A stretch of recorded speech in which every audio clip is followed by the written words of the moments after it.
শিক্ষাগত যোগ্যতা অনুপাতে শ্রেণীবদ্ধ করা এবং পৃথক পৃথক শ্রেণীতে ছাত্রছাত্রীদের ভাগ করে দেওয়া, যাতে একটি শ্রেণীতে একই রকম মেধার ছাত্র হয় এবং তাদের পড়ানো সহজ হয়।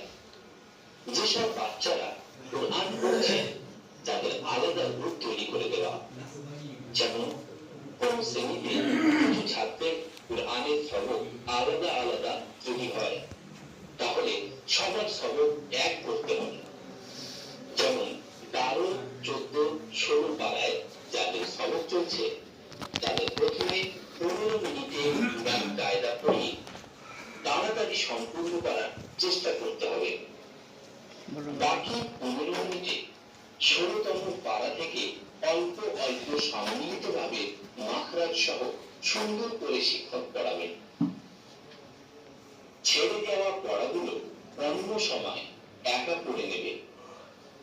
আর যারা কোরআন পড়া আরম্ভ করেছে সেই সমস্ত ছাত্রদের শিক্ষক চোখে চোখে বানান ও কায়দার প্রতি লক্ষ্য রেখে একসাথে পড়াবেন।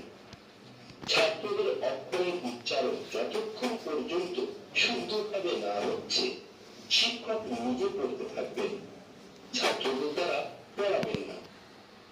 কোরআন এবং অন্যান্য বিষয়গুলি পড়ানোর পর ছাত্রদের থেকে এইভাবে শুনবেন যে একজন ছাত্র পড়বে এবং সমস্ত ছাত্র মনোযোগ সহকারে শুনবে। পরে অন্য ছাত্ররা হাত তুলে ইঙ্গিত দেবে, শিক্ষক তাদের থেকে জিজ্ঞাসা করে সংশোধন করে দেবেন।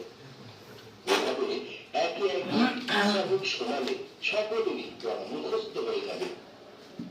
একটি শ্রেণীতে সর্বোচ্চ 14 জন ছাত্র থাকবে, যাতে প্রতিদিনের পড়া দেওয়া ও শোনা সহজ হয়।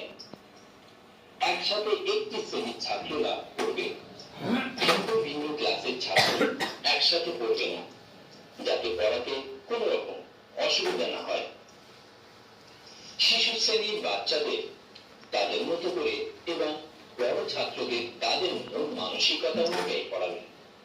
এতে ছাত্রদের মনে আগ্রহ বৃদ্ধি হবে এবং আগ্রহ সহকারে পড়া করতে থাকবে। প্রত্যেক ছাত্রের কাছে সেই ক্লাসের বই থাকবে, যাতে ছাত্রদের মনোযোগ বই এবং পড়ার প্রতি থাকে এবং বাড়িতে গিয়ে সবক মুখস্থ করতে পারে।